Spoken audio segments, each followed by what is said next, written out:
Hey, how's it going, folks? Well, it's official. NXT TakeOver 30. Adam Cole will battle Pat McAfee at the event. It all stemmed from that angle that they shot during the Pat McAfee show last month. And then from there, Pat McAfee did appear on NXT television last night. He attacked Adam Cole this morning on ESPN's Get Up. Triple H basically threw out the challenge to Pat McAfee to face Adam Cole at NXT TakeOver. Then today, Pat McAfee accepted that challenge.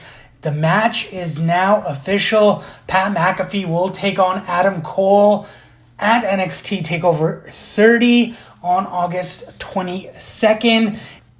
As far as the Wednesday Night Wars goes, AEW did top over 900,000 viewers on Wednesday's show against NXT. AEW landed 5th place in the top 50 cable telecasts, and they drew 908,000 viewers, while NXT was 27th place and had 753,000 viewers for the 2-hour episode. As far as the coveted demographics goes, 18 to 49, AEW drew a .36, while NXT drew a .20. Obviously better for each of the promotions.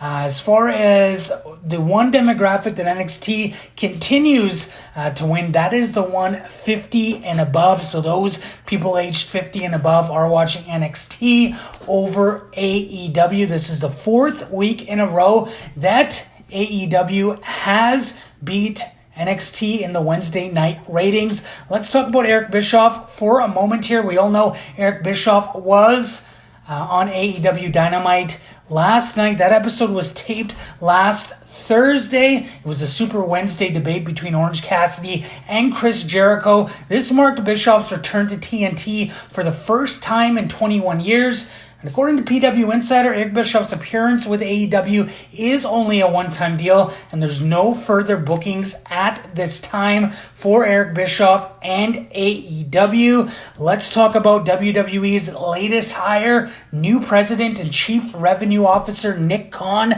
and he did sign a deal with the company. He came from CAA, a big sports agency. He was instrumental in getting WWE's television rights deals with Fox and NBC Universal.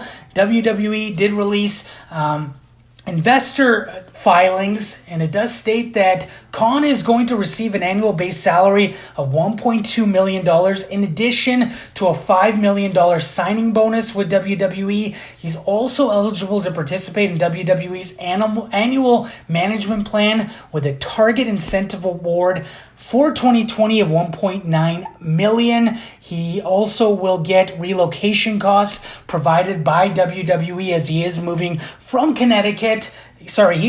from California to Connecticut, and you'll be provided with 6 months of temporary housing and reimbursement costs for shipment of household goods. This isn't the only new hire with WWE. Another person who did now sign a deal with the company is James Kimball. He is leaving the UFC as he was in vice president of operations role with UFC at their Performance Institute. First reported by ESPN, Kimball now left his position with UFC and will be getting a senior business operations role with WWE in Stamford, Connecticut. And Duncan French will be replacing him as UFC's Performance Institute VP, and basically for both the offices in Las Vegas and Shanghai, China. One last thing here. Let's talk about Marty Janetti. He did break his silence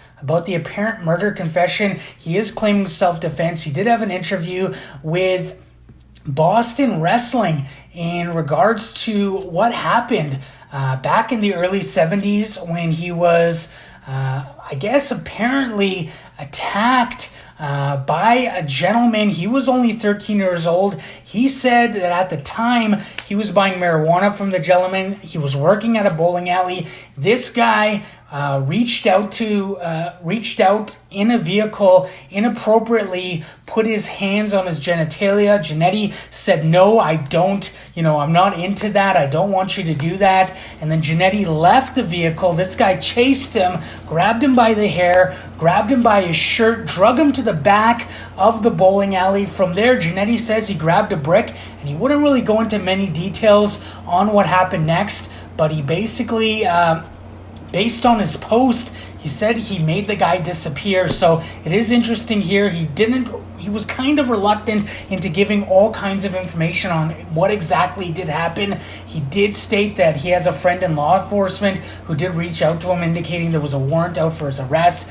Obviously, I'm not sure if there actually is one of those. If you want to get the full breakdown on what's going on with Marty Janetti, healbynature.com does have it. And one final quick note, Matt Hardy did suffer head laceration during AEW Dynamite, as according to Fightful Select, he had to get 13 stitches after a chair shot from Sammy Guevara. Sammy Guevara lunged a chair at Matt Hardy's head. It broke him wide open, blood everywhere, and then afterwards, Matt Hardy did post some videos on his social media showing the AEW medical team stitching him up. He did require 13 stitches for that. That being said, what do you think of all this? Let me know in the comments below. And as always, don't forget to DDT that like button and subscribe. Join the notification squad to be notified of new videos. And have a great day.